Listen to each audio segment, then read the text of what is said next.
Alright guys, well, I got all the plastics I can get on it. So we have front plate with headlight, and the ignition is in there. These are kind of a pain to get in to the plate.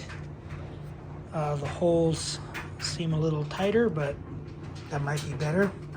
Seems to hold a lot more rigid, I guess. Front fender, it's got a tight tolerance in there. Side shrouds, if you have a bigger tank or aftermarket tank,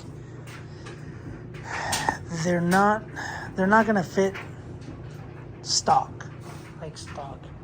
So because this tank is obviously bigger, wider, it doesn't line up perfectly. Like the technically should probably come here and then drop in, but they are what they are. These two holes kind of lined up. The top hole was good. Then I take the screw out or bolt out of there, put the bolt down here and kind of pull it, push it. So, but that's not their fault. That's the tank's design. It's no one's fault. It's just the design. Also, this radiator is a little bent in on the tab, the bracket. So I had to push this shroud a lot up against this radiator.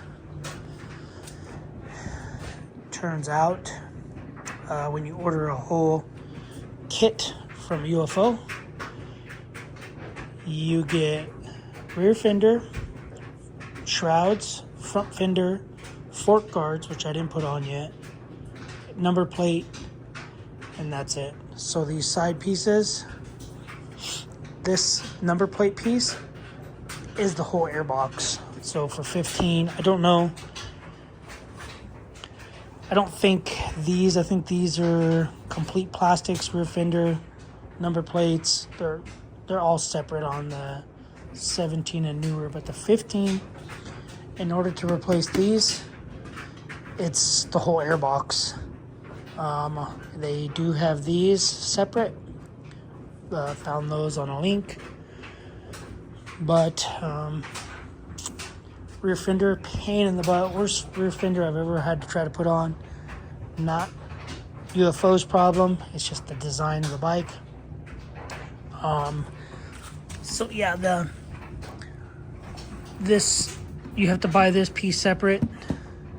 Apparently, I didn't know. So separate piece here. This also is part of the airbox. It's a pain in the butt to do. But I got everything cleaned.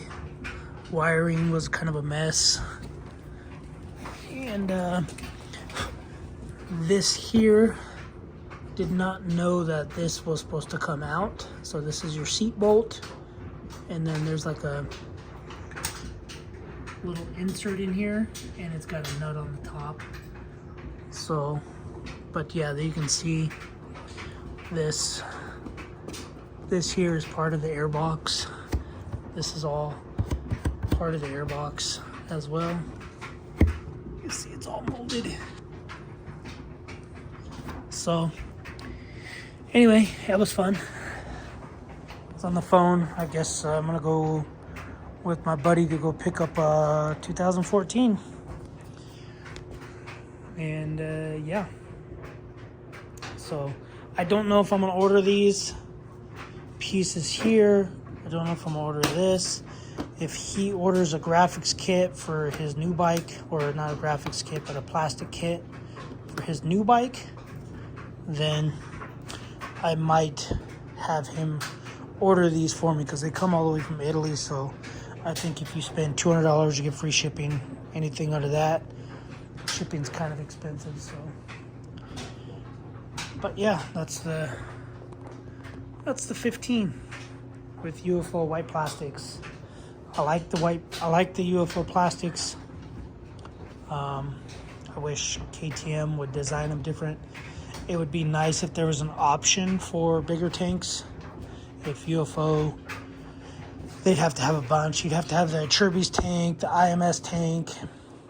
You'd have to have the 2.8 gallon, 3.2, 3.3, 3.5, 3.8, 4.1, 4.4. You'd have to have all those tanks.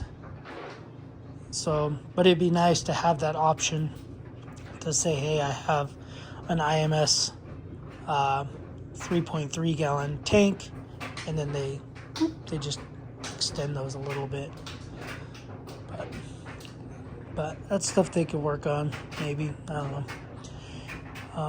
This bike's gonna have the same problem because that's on a Chirby's 3.8 gallon, I believe. I think it's a 3.8 gallon tank. But I don't know if I'm gonna change this one. I might just run it and leave the plastics in the barn or something. So anyway, guys, that's it. That's the bike. That's the plates, the plastics. Nothing great, nothing crazy. I'm gonna replace the fronts. I just have to take this front wheel off to get these off. I kind of don't want to damage these. These are full wraparound.